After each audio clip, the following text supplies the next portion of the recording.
I got some crazy statistics today we want to go over. And also, what does CNBC just come out with about housing values? All next on Real Estate Daily.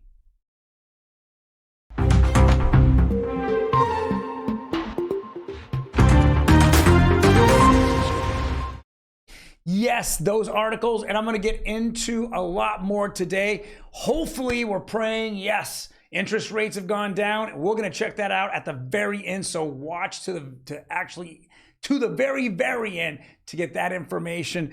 Now, welcome. My name is Troy, and every day we go over the latest news in real estate, housing, and the mortgage markets. Now, before we jump in, do me a favor, hit that subscribe button. Boom, boom, boom. Yes, it helps out the algorithm here, as well as I want to get the word out about what is actually happening in the real estate market. Now, let's jump right into it. The Kobeissi ladder. Now, this is a very interesting article right here. This is a Twitter account, and if you're not connected with the Kobeissi ladder, whether you have several different ways of doing that. One is you can get the letter sent directly to you via email, or what you can do is you can follow them on Twitter, or let me call it X, right? That's what it is. So this is what it says. The number of newly listed homes on the market is down 21% comparable to last July. Let's break that down. I've said it over and over. We are near all-time lows on houses that are being listed. There's no inventory. I continue to say it. Here's the second thing. Compared to a 5-year average, there are nearly 30% less newly listed homes in January of 2023. So now we're down 30%. So we're down, almost, 1 out of 3 homes that should be on the market are not here. We call that the interest rate holdback, and that's exactly what's happening. So this is why the higher interest rates haven't collapsed the housing market. Supply is scarce at best, and that's what they're saying to you. It's very, I continue to say it. There's no way that the housing market is going to crash. There's no houses to buy, and whatever houses that are out there, people are desperate to buy them. There are buyers lined up, multiple offers. Like I said, the last 2 weekends that I've actually listed homes, we've had multiple offers on both of those. One had 3 offers. I could have had more. People kept wanting to look at it, and that was in Menifee, believe it or not. And the other one was in Signal Hill, Long Beach area, right there. And I mean, I had, as many offers as I wanted. There was so many offers. It was ridiculous. I think the last count was 10 or 12, whatever. So, and guess what? 2 of them were cash, all cash. So those were obviously king more than anything else. So yes, Kobeissi letter gives us up-to-date information. Look at this curve, guys. And we all go all the way down.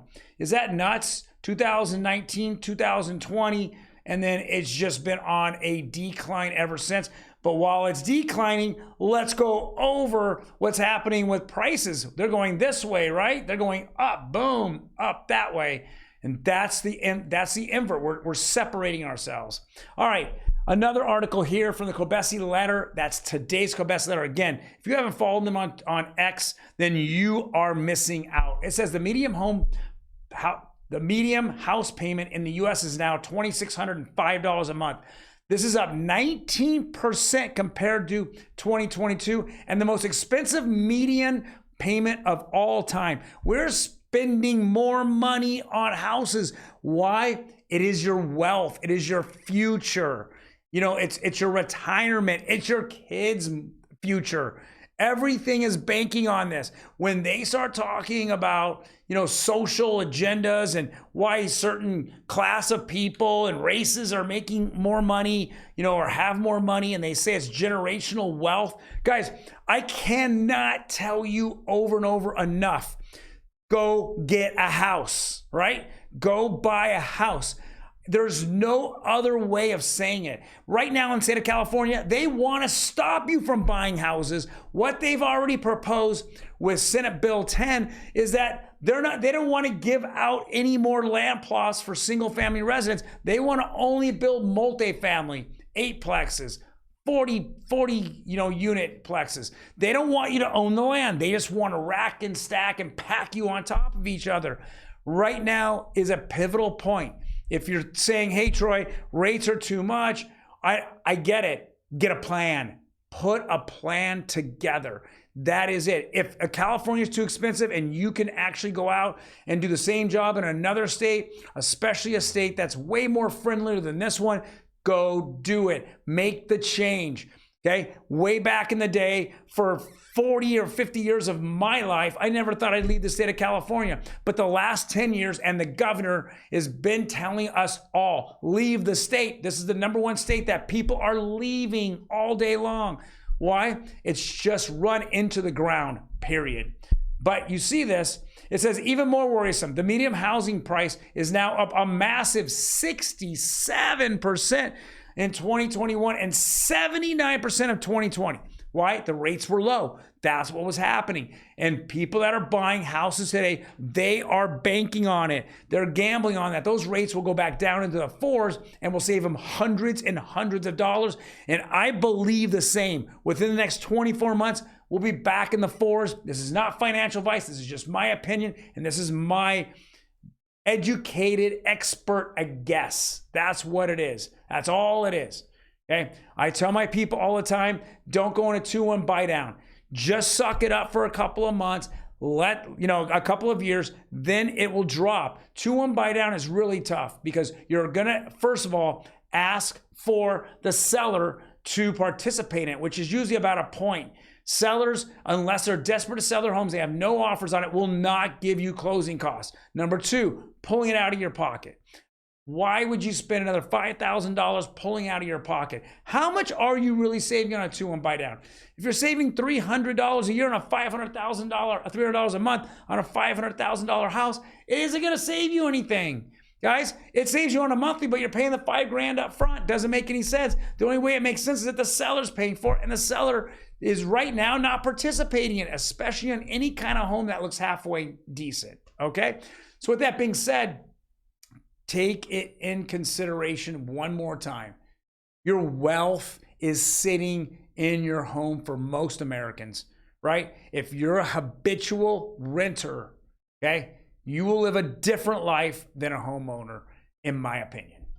All right. And what did CNBC's, oh my God, is that my girlfriend? There she is right there, Diana Olick. Home prices hit record highs in 60% of the U.S. market. I hate the guys that are out there going, oh, it's a crash. There's gonna be a crash, right? Come on. You've been saying that for a year. We just saw the Kobesi letter tell you it's the scarcity or the low inventory that's not going to cause the crash. There's enough buyers out there that are sick and tired of spending $4,000 a month on rent. It's time to get up and buy a house. This is crazy. Now, I had the Diana Olick caliber where when she's on there with her face, it usually is negative. But today, even though she doesn't have a smile on her face, this is crazy. Home equity nears record high as volume prices, as home prices keep going up. Gentlemen, ladies, this is our reality. All right, and let's jump right into it. What are the rates? Here they go.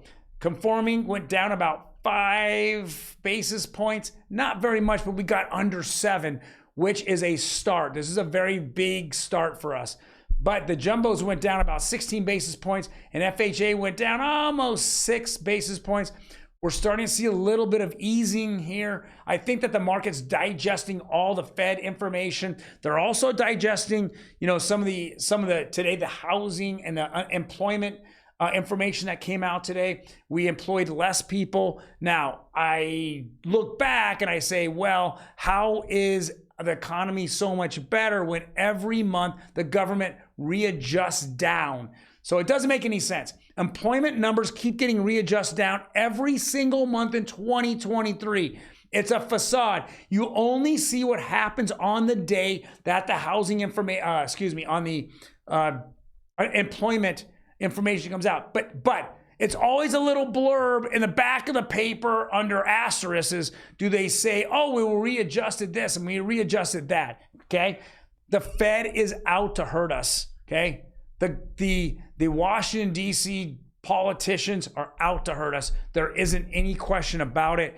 Make a wise choice coming up here in 15 months. Guys, thank you for joining me today. I will have a Saturday special edition of Real Estate Daily. Check that out tomorrow. Otherwise, you guys take care. Peace.